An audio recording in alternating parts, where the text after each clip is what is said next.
Christine Lagarde est l'une des femmes les plus influentes au monde. Elle dirige le Fonds monétaire international, le FMI, une institution chargée de garantir la stabilité financière dans le monde. Euronews l'a rencontrée dans la capitale irlandaise Dublin pour discuter de la Grèce, du futur de l'eurozone et de l'économie mondiale en 2015. Christine Lagarde, vous êtes à la tête du FMI et vous êtes ici à Dublin pour parler des leçons à tirer du plan de sauvetage irlandais. L'Irlande est-elle vraiment un modèle si l'on considère le coût social de ce qui s'est passé? Si l'on regarde les chiffres, clairement, le rétablissement irlandais est tout à fait extraordinaire. Parce que quand vous regardez la croissance, elle est la plus haute de l'eurozone. Et si vous regardez le chômage, il a baissé de presque 3%. Si vous regardez la dette, elle est en baisse. Si vous regardez le déficit, il a presque été réduit de moitié.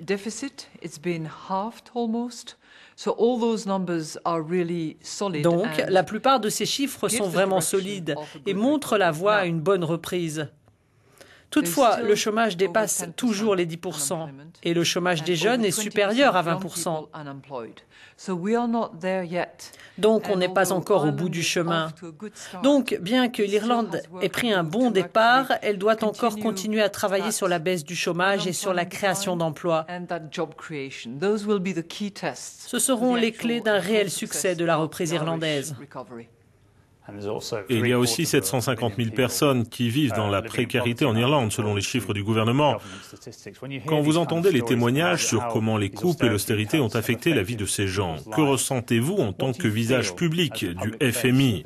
Il y a notamment l'histoire de cet ancien pharmacien de 77 ans qui s'est suicidé parce qu'il ne voulait pas laisser des dettes à ses enfants. Que ressentez-vous lorsque vous entendez ces histoires? Eh bien, comme n'importe quel autre être humain, nous sommes fortement touchés par ces tragédies et la misère que ces personnes éprouvent. Pas de regret par rapport aux politiques mises en place. Mais quand nous devons intervenir parce qu'un pays nous appelle à l'aide, parce qu'ils ne sont pas capables de gérer la situation, ils ont dépensé bien plus que ce qu'ils pouvaient se permettre, ils ne contrôlent pas leurs finances publiques et la situation est très mauvaise. Donc nous devons y aller et aider le pays à remettre en place de bonnes conditions économiques pour restaurer l'accès au financement et s'assurer que l'économie crée des emplois au lieu d'en détruire.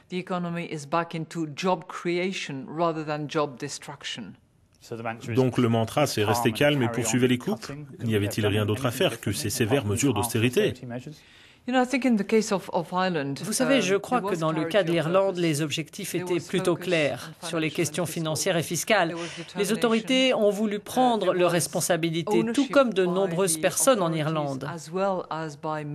Ils voulaient tous sortir de la profonde crise financière dans laquelle ils se trouvaient. Il y avait aussi une extraordinaire compétence humaine pour essayer de mener les réformes à bien et obtenir les résultats que l'on a aujourd'hui, notamment avec les emplois qui sont créés. Parlons de la Grèce. Je sais que c'est un sujet très sensible, il y a des élections qui arrivent. Ce qui est la raison pour laquelle je ne peux pas trop vous en dire. Eh bien, essayons quand même. Nous essayons d'être respectueux. Je comprends, mais le leader de Syriza, Alexis Tsipras, veut qu'une grosse partie de la dette soit effacée. C'est ce qu'il va demander à la Troïka, Union européenne, Banque centrale européenne et FMI. Pensez-vous qu'il obtiendra gain de cause?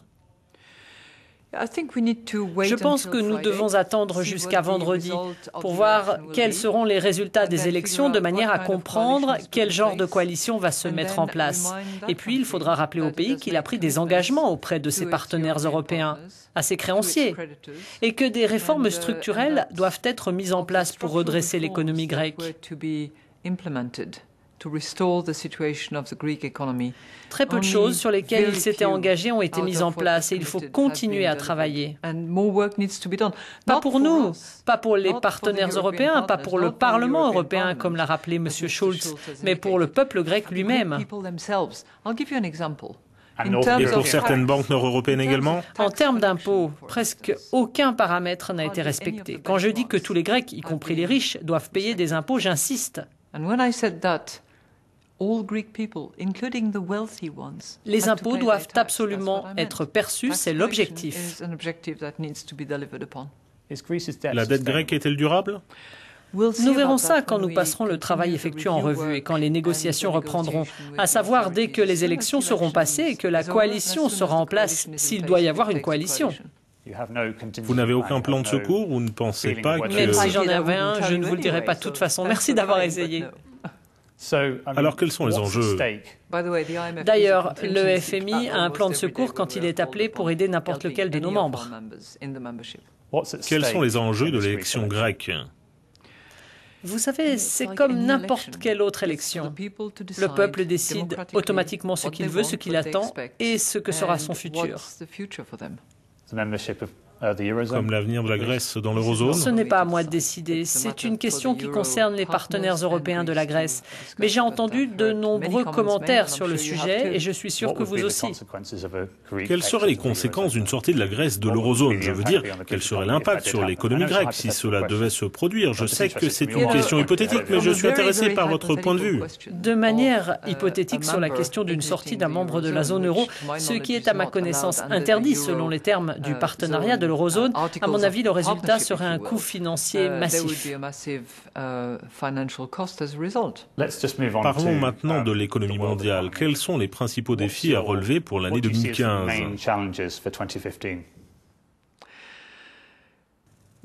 La croissance et le marché du travail ne sont pas grandement différents de 2014, mis à part le fait que nous sommes inquiets de la croissance potentielle de beaucoup d'économies avancées, mis à part les États-Unis. Les États-Unis sont clairement en train de rebondir. C'est ancré de manière forte, ce que nous ne voyons pas dans l'eurozone ou au Japon par exemple. On le voit en Grande-Bretagne, mais... Pourquoi pas dans l'eurozone? Vous connaissez l'effet de la combinaison de la recapitalisation relativement graduelle et lente au cours du temps. Le fait qu'il y ait une inflation très très basse a clairement un effet sur la croissance potentielle et donc sur le niveau de confiance. Et vous vous trouvez dans cette sorte de boucle dangereuse de laquelle il faut sortir pour restaurer la confiance, de manière à faire redémarrer les investissements et la croissance.